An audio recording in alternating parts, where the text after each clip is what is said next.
than on-ball skills, I'd wonder if you would know or have a guess about how much that is.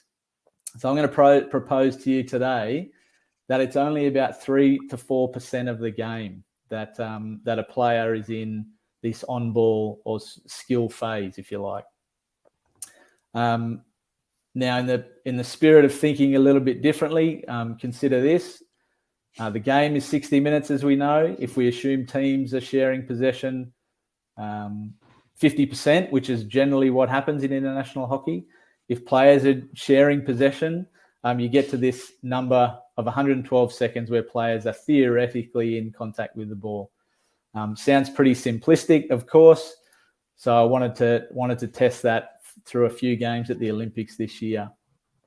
So I watched 3 big games, 3 big players in each game. Christopher Rua against Argentina in the quarterfinal was 98 seconds on the ball. Aaron Zalewski in the final against Belgium was 110 seconds on the ball.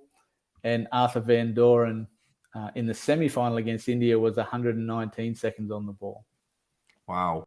The amount of time players spend on a ball will change from game to game due to a number of factors. But even if there's just little variations, there's still a huge amount of the game, and let's call it 97% for the purpose of the talk, where players are in off-ball actions.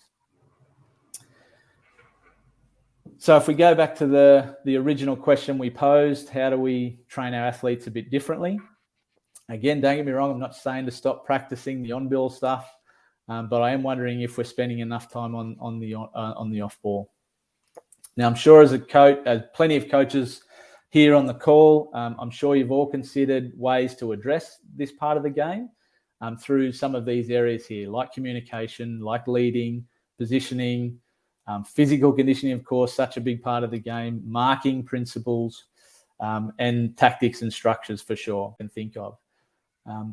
I believe there are some additional ones that I'm going to talk about tonight that are pretty important that we probably don't promote as much as we can. And I'll group them in these 3 areas tonight. What's tonight where I am anyway, put it that way. And that's human behavior, awareness, and hockey IQ. All right. So we'll work through those over the next sort of 20 minutes or so.